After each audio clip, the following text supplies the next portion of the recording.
Well, hello. Thank you for joining us and welcome to this Three Principles conversation. This month I'm in conversation with the lovely Lisa Farr. And the topic of today's conversation is how to attract more clients. And Lisa, thank you very much for making the time to do this. I think you can expand on this, but it was nice the way that this conversation came about because you were talking about um, an insight you had about how you might um, best kind of serve the world, if you like, and with your knowledge in terms of helping others to attract clients, particularly in the coaching and three principles field, or maybe not particularly that. You can say more about that. So, Lisa, over to you. Can you say something about yourself, your journey, and what you want to offer and share here? Yes, definitely. So I'm Lisa Farr, and I think I've been involved in the world of the principles since about I can never remember 2016, something like that. And as Christian was just saying there, part of my desire was to integrate the work of the principles into the work that I do. So my work is all about helping coaches with their marketing, help them to get more clients and create a successful, thriving business.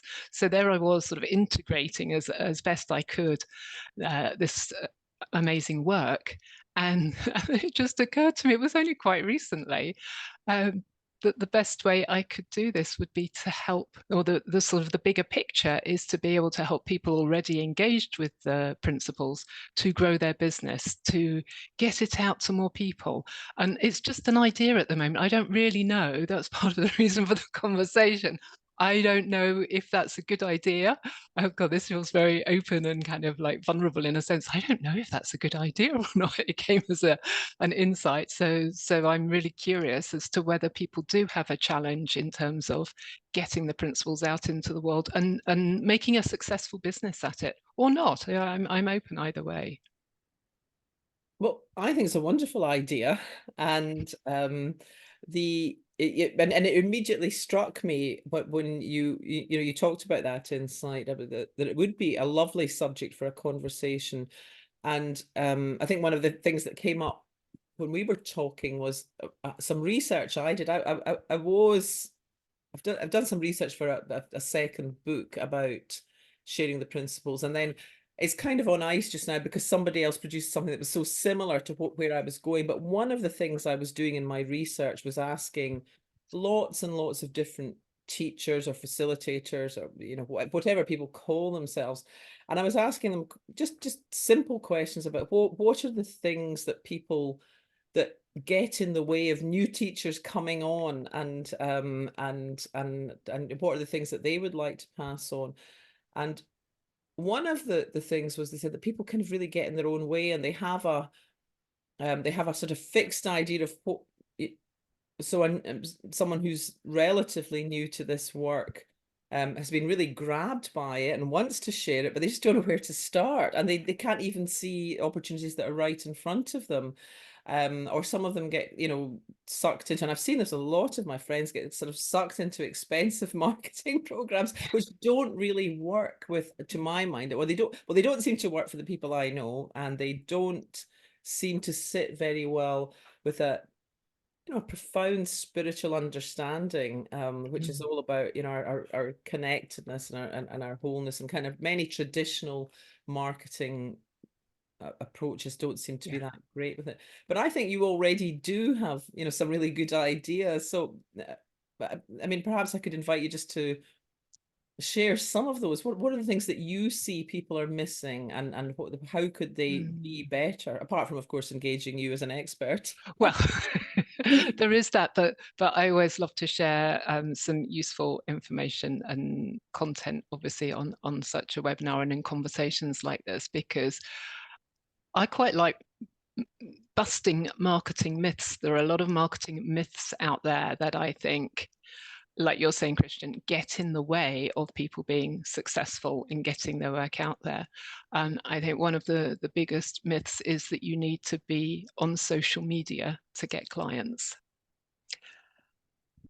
I've met so many people who have spent so much time, energy, and sometimes money. Like, people have not just learned to do LinkedIn or something like that for themselves, but then they've paid somebody else to post for them and create content for them, copy, and very little to show for it. Mm. So one of the things that I like to do is to share what does work and also what doesn't work, because a coaching business, a principles-based business, is really different to many other types of business. It's not like we're selling, go the other extreme, like champagne or shampoo or chocolate or something like, something you can pick up and have a look and touch and feel it. It's intangible.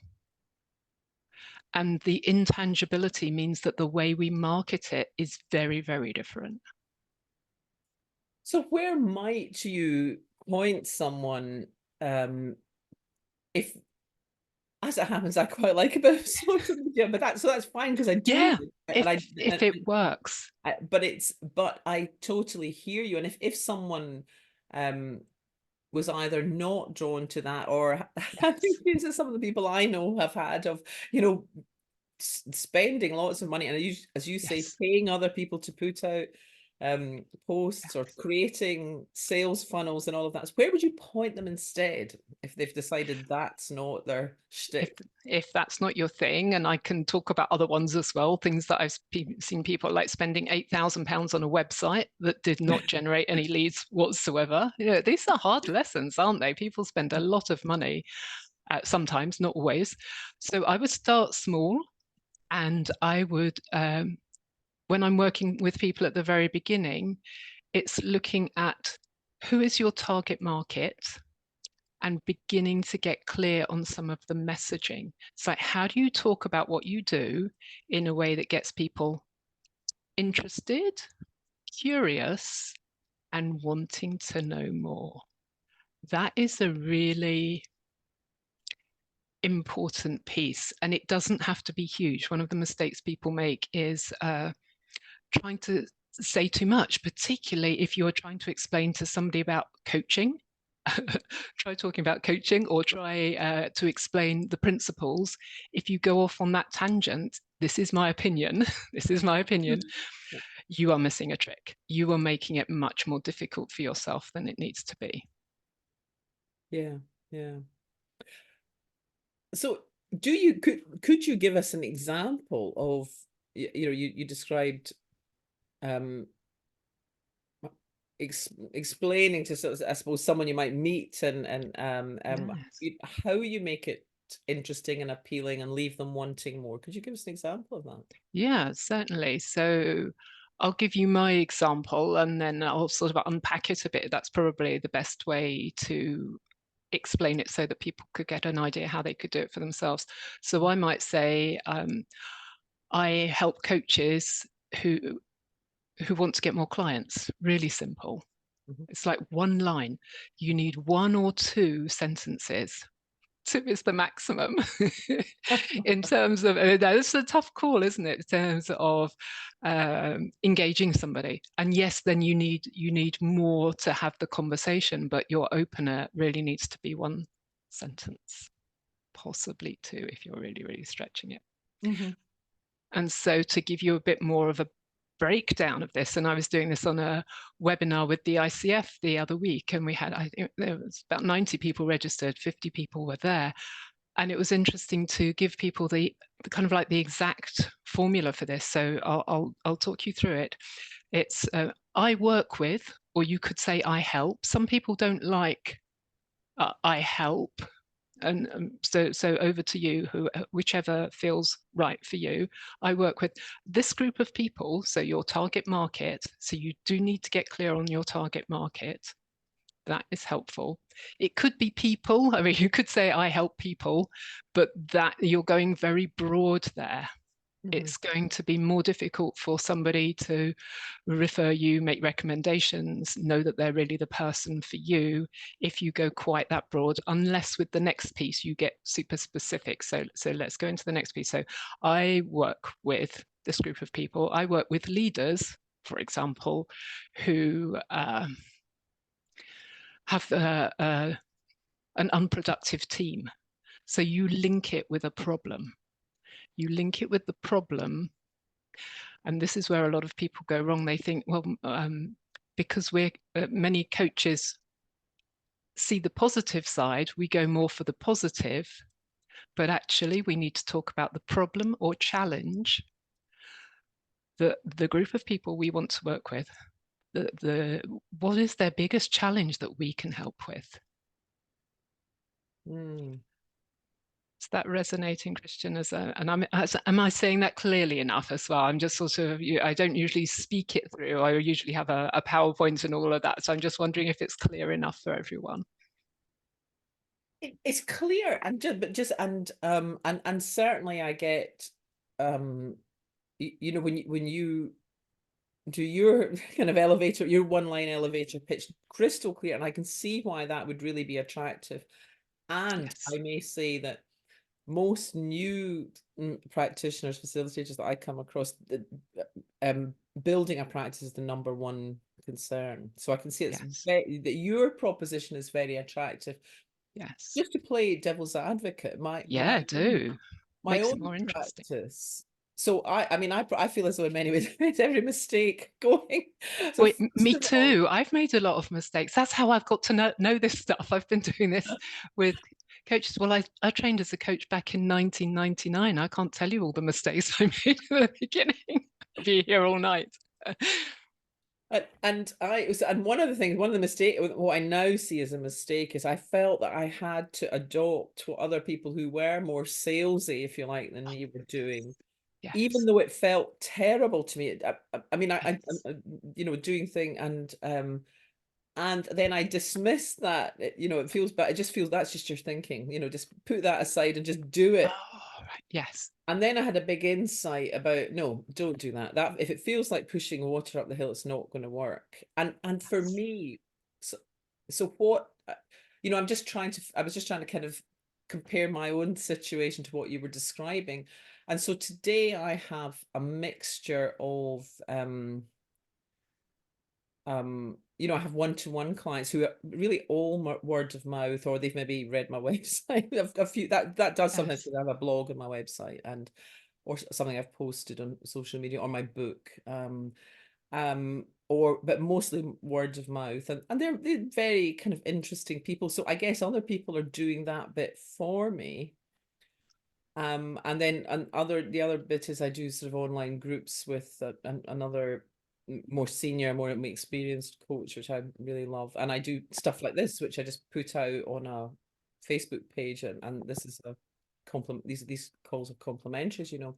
But I'm just wondering, kind of playing devil's advocate. I'm not sure how because I don't really. I know you said people is too general, but it kind of is people Mm-hmm.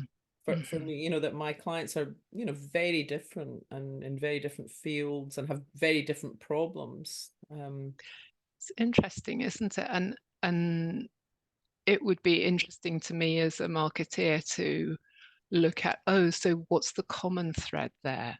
Because there will be somewhere a common thread, I sense. And then there will be people outside of the common thread as well. There always are. Yeah, I'll have to sit on that because I don't know what the comment what the but I've developed, I will, and I'm, you know, I'm not trying to be difficult. I'm just no, curious, and I will sit with that. yes, and it may not be, it may not be a particular problem that is really obvious. Mhm. It may be that the that certain types of people are really attracted to you. And I'm going to go, I'm going a bit left field here, but what I see with the work in the principles, there's so much there can help people with so many things that I think then it actually does get quite difficult to nail one thing, one challenge or problem that we talk about, because the principles, obviously it's behind everything. So in fact, you probably could work effectively with many different people on many different issues and help them hugely. Hmm. I always think the stress and anxiety I see, I'm sure all of you as well see in the media, how many the proportion of people, especially younger people, suffering from stress and anxiety. And to me, that always seems such an obvious one that the principles could help with. And there, Christian, we would be going quite general. It's like you could help anybody with stress and anxiety, I suspect. Not Yeah. you personally, but people involved in the principles world, Yeah. if that's your thing. Mm-hmm. Does that make sense as I'm talking it through? Yes, yeah. And I perhaps cut you off. So I can't just arrived here. Because you were saying you were talking about how you might present it, but I work with the target market who Yes. have, and you would describe the problem, and I think I maybe cut you off before you go on to the final the final part of that formula. Yes, yes. So one of the ways that you can add to that formula, particularly, and I was just doing a guide for my clients recently with in terms of networking, if you're networking or you're meeting people, talk about your clients, talk about your clients, the sort of like before and after stories, obviously within the bounds of confidentiality.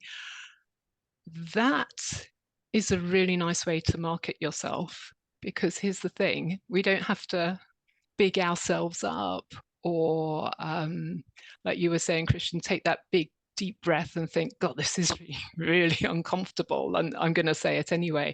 Actually, to talk about our client success stories, we're more like making our clients the stars of the show rather than ourselves. So for a lot of people, and actually it's much more convincing. It's much more convincing if I'm talking about a client rather than saying I can do this and I can do that and I can do oh, I'm just so wonderful. I mean, it's so that this is a technical term that is just such icky marketing. It's just like it's just so horrible, isn't it? I'm totally with you. If it feels that uncomfortable, then there's definitely ways of rewording it and rescripting it for you so that it's got to feel authentic, like from the heart. To me, a sort of this change in marketing has to be authentic for the sort of work we do. It has to be authentic, has to have integrity. There's enough noisy marketing in the world that us adding some more noisy marketing to a very noisy world is not going to be beneficial. That again is an unusual take for a marketeer, but I feel that quite strongly in the work that we're doing. Nice. Yeah, nice.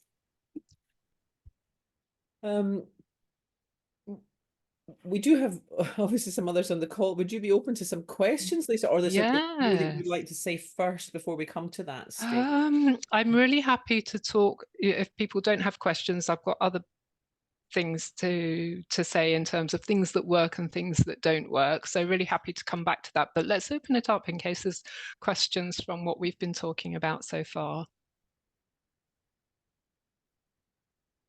Yeah, Anybody, any questions? if you want to come in, please just unmute yourself and Or any insights? What are you seeing from what we've talked about so far? Is anything resonating for you that feels like, that has worked for me or that hasn't worked for me? Alan. Hi, Lisa, thank you for doing this. So, met Sid in 1978, and Wow. over the years, we have tried marketing, Yes. the three principles, flip charts, webinars, oh gosh, you name it. And the marketing has always been a puzzle because, it's like you say, it can solve many, many problems, but the spiritual core and the quiet space that is healing in this is a really hard to market. I mean, what Yeah, it's in my fascinating, isn't it? As a possibility that, as you say, that the essence of it is difficult to market. but I think that you said a couple of things that resonate with me. So I've had MS for 42 years now, and the book Perfect Misfortune, which I've written about my experience and the three principles, it's been like a business card. Yes. And what I've discovered is that it's much easier for me to say, you know, I understand that you're suffering, or that you have a chronic disease. I'd like you to just read this book, and then if it resonates with you, please contact me again so that we can talk about how this might make your life easier or help with your disease. So, in a sense, my marketing has kind of been secondhand, you know. Here, Yes. because I found it so. I have a client, and you know, this person is impossible to market to, because she's been a high-powered attorney, and she's seen everything, done everything, and all that happens in our sessions, for example, is that I listen to her, you know, I empathize with her, I see her resilience, and I let her wisdom rise to the surface. But you know, how to market to her directly, Mm, you know, as opposed to sideways, you know, like read the book, mhm. or Yes. you know, or sideways, like just listening, Yes, I you love know. what you're saying there, Alan. And so a couple of things that I want to pick up from what you're saying is that, to me, there's an energetic part of marketing, which is whether it's the essence, you know, the heart, that spiritual dimension that is always present, whether we notice it or not. And to me, there is an energetic piece here, and it's when I'm working with clients, sometimes they come on board and they get clients, you know, very left field. Like they had a conversation with somebody at yoga, and it turns out to be you know, a husband needs their help. So there's the sort of the logical, rational way of marketing, and then to me there's the energetic part of marketing, and I think that's what we're talking about here, which is very hard to put into a formula, very hard to repeat. But my sense is with this, and this is where I get curious about marketing, you know, the rational stuff, the logical, strategic stuff. That's like, I've been doing that for over 30 years. So it's, you know, it's good. It helps people.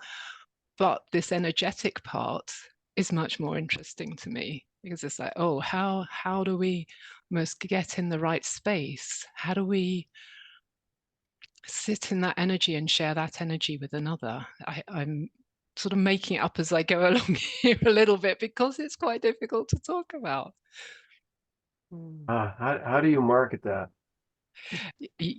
I don't think you can. I think you just have to be it. Mm. It's a beingness rather than a doingness. To me, that's my experience of it. And if we Mm. come from a very, or even a slightly needy place in our marketing, that to me is the antithesis of this. It's like for me, we come from a place of, I'm whole and complete, and I'd love to share this with you. Yes. Lovely, lovely. And I think that kind of chimes in with the, you know, the title, how to attract clients. There is something about that, you know, just there's a great recovery phrase of attraction rather than promotion. And I'm not saying that one would never do any kind of promotion, but that it's that attraction part. If that's missing in this field, it seems to me that it's not like the relationship isn't likely to work. As you say, if there's sort of neediness or pushiness, Yes. or and I do see this with, you know, some people that they may even have a good understanding of the principles and be able to speak about it very eloquently. But then there's a sort of sense of a hard sell, which for me, I mean, I'm just like, it's Ah, anathema to me. It's an absolute anathema to me. And yes, yes. And I think, Christian, what you're saying there is really important, because it's like, okay, so how do you do your work? And then almost to me, it's like, and this is what I work with people quite a lot, it's like, it's seeding, it's like little tiny phrases within your work that act to market you. So I'll give you an example, and I think hopefully what I'm saying will make a bit more sense. So for example, lots of people do workshops and webinars and so on, give fantastic content. People get a lot out of it, but they don't necessarily know how to turn the workshop into a stream of new clients. And yet there are ways within the workshop to still give fabulous value and then show people a pathway to working with you if they're the right person to work with you. But if you don't show them the pathway and seed the idea of working with you very, very subtly in the workshop, then you're missing a trick. So perhaps you could give us an example of that. I could. So I can be a total. Actually, let me demonstrate it. So, for example, if I'm doing a webinar like this, and quite often there'll be many more people, and then I'll say, so if you're interested to know more, so that you'll get so much from this webinar, but I'm doing another webinar. It's how to build a pipeline of new clients, and then I'll give you the link, and I'll do that later to sign up. And that's so it's not just seeding. You are actually doing that. It's a real it's a double opportunity. It's like, let me demonstrate it, and you can see how you can do it for yourself as well. So it's like, oh, this is the next step. If you like what I'm saying and you're interested to know more, and we're going to go into much more depth in that messaging piece and target market. It's like a 4-step process, and I'm going to show you how to build your business based on conversations rather than social media, which I think will interest people. Nice. So if you'd like to join us, it's on the 6th of March, and this is with Christian's kind permission to say that. If you wanted to sign up, it will be recorded. It's lisafarr.uk.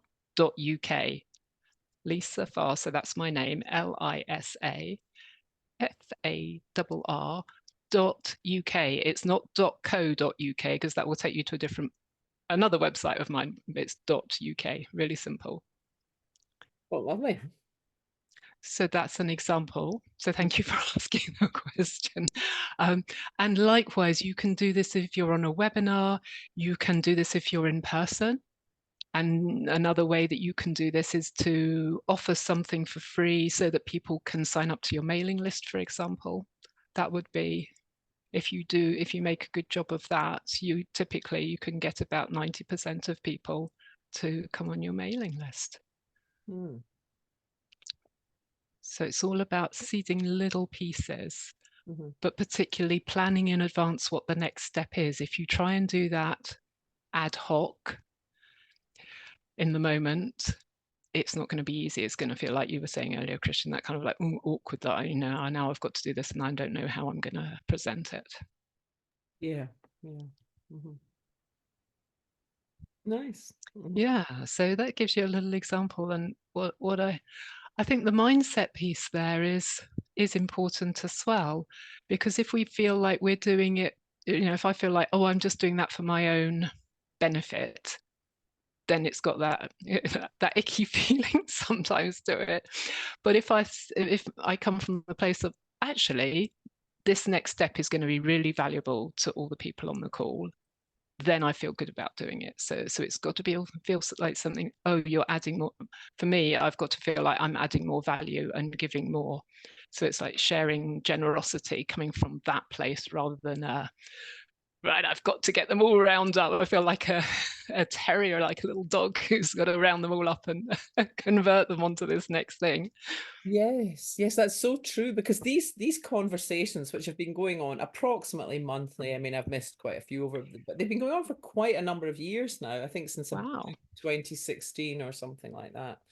And they started because, first of all, my life was so transformed by stumbling across the principles and having some insight into that. That I really was passionate about, being available to as many people as possible. And I also saw that I was a bit despondent at how limited the kind of spread was. There seemed to be people who were the guardians, and they would say things to others like, your grounding isn't there or stuff like that. And it just, just seemed like nonsense to me. But then, and I had an insight, and I thought, if one person could touch 10, and then Yes. 10 could touch another 10, Yes.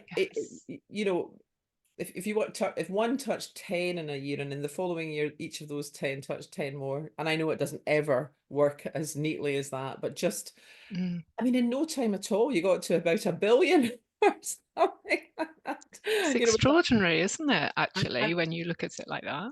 yeah, and I think, and in that moment, I thought I really want part of my life to be about, being in that chain. I mean, I'm not, not thinking it's on me, or that I have to any number has to be reached, but um so I love doing, I love doing these conversations with all sorts of different people with all sorts of different takes on this, and working in different areas. But what what I'm really passionate about is really anything I can do to encourage people who have that an interest in sharing this to. Those are not so much my one-to-one clients, who tend to be people with who have a problem at the moment. But I'm very, very interested in supporting other people to take this out there, and not get hung up on it's too difficult to share, because it is going out there, but to my mind, it could go further. Yes, yes, and I sense it will go a lot further. I Mhm. sense it already is, isn't it? I see the exponential numbers who are joining the conferences and getting engaged in one way or another. So this has a life of its own, I sense. Excellent. Yeah, I love what you were saying, Christian, about it's almost, to me, it's that ripple out effect, because if we touch one person in our work, to me, this is why I do what I do. It's like there are so many problems that planet Earth has at the moment, and the same level of thinking is not going to solve the problems. Yeah. In other words, every time we work with a client, if we raise their awareness just a little bit, if we raise their level of consciousness just a tiny, tiny little bit, they won't be the same person. Mm. And the energy that, as they go out into the world, will touch every single person that they come into contact with. Even though, say, they're not working with you, Christian, that person will, all the people, all their friends, all their colleagues, everybody they have a conversation with from that point forward, everyone will be touched just slightly. Yeah. Yeah. And when I think of it in that way, it's like, oh, it's already happening. It's already happening. Yeah. And I think what's nice for me is I just need to take my next right step, or my next inspired step. It's Yes.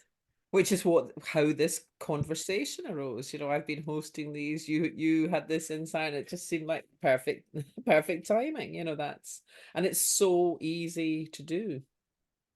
Yes, it is. And I love what you were saying there. It's like, oh, just thinking of our next little step, because for me, otherwise it can very quickly become like a big to-do list, or like, okay, I've got to have a big strategy.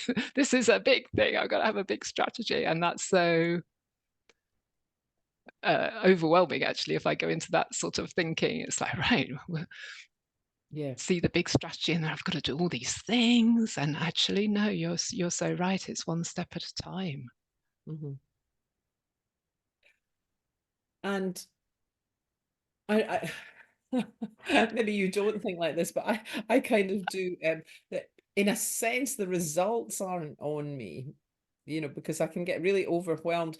I mean, Mm, it's not that I would never kind of take stock of how something's going or not going, but it's if I become over focused on outcomes, yes. I feel like that I kind of lose that spontaneity. And um but it's a different thing to say, well, I've been doing X for a year now, and actually it's not, it seems to be kind of, diminishing or something like that. But it's it's a sort of kind of having a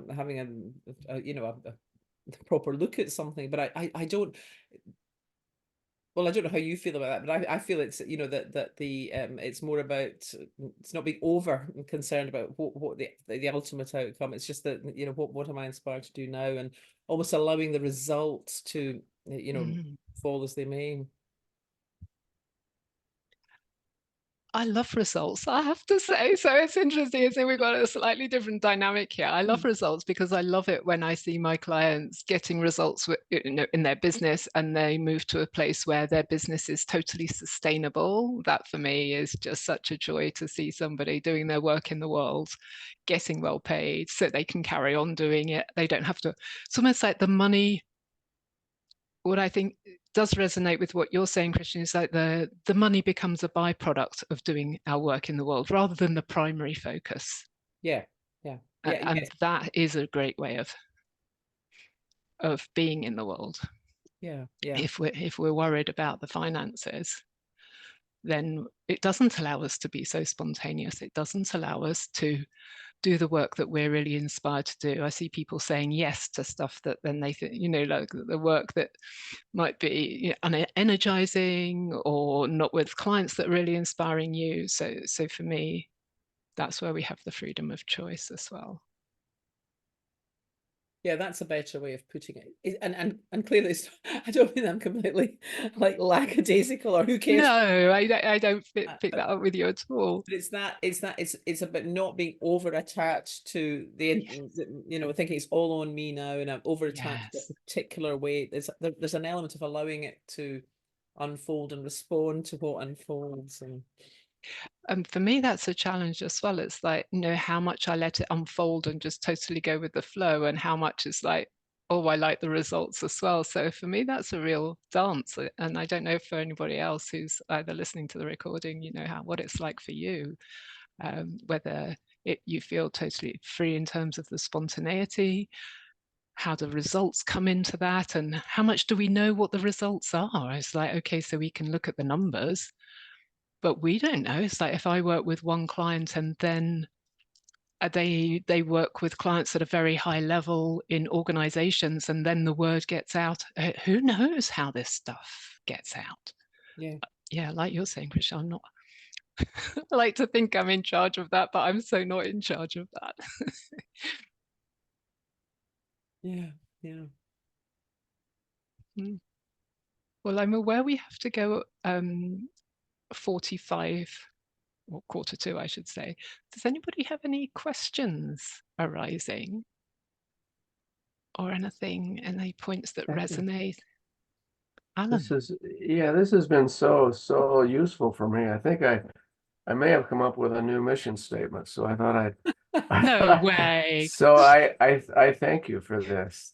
Would you like to share it, Alan? Because then go for it. This is a work in progress, but here's what I think it is.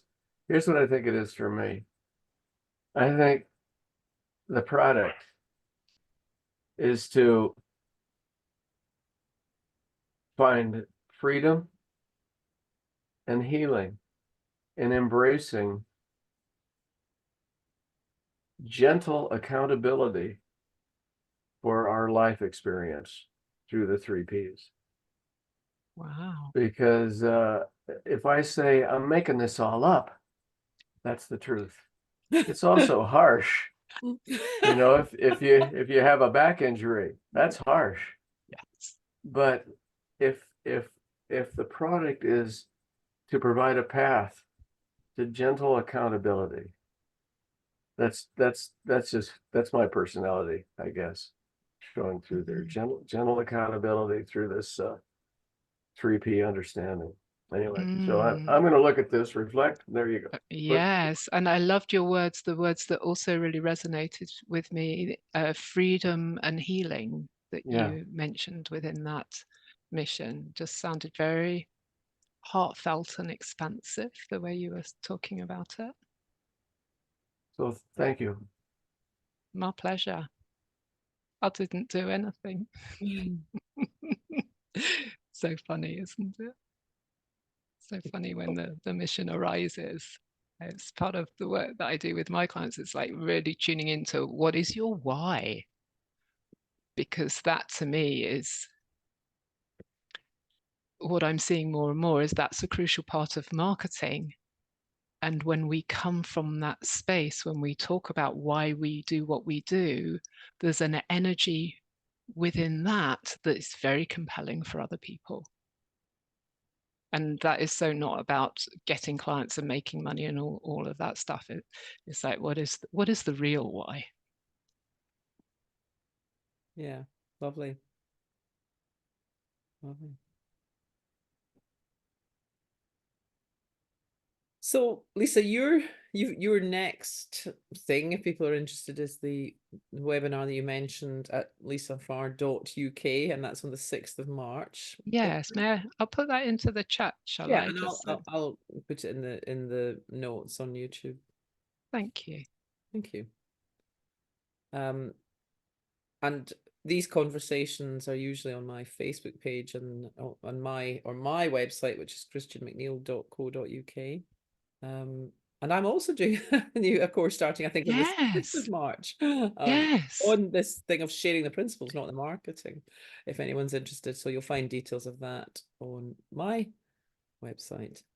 Did you see how I just slipped that in, following your advice, Lisa? Well, you're such a good student. Look at that. You've just picked that up straight away and run with it. And the both of those are very complementary. I could see that people would like to do your sharing the understanding. Yeah. And if you want to build it as a business, which not everybody does, then how to build a pipeline of new clients without using social media with a webinar that I'm doing. Those two pieces could work very nicely together. Yeah, lovely. And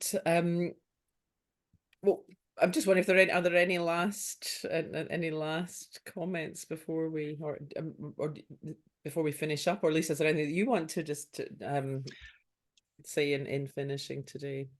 I think I feel good in terms of what we've covered.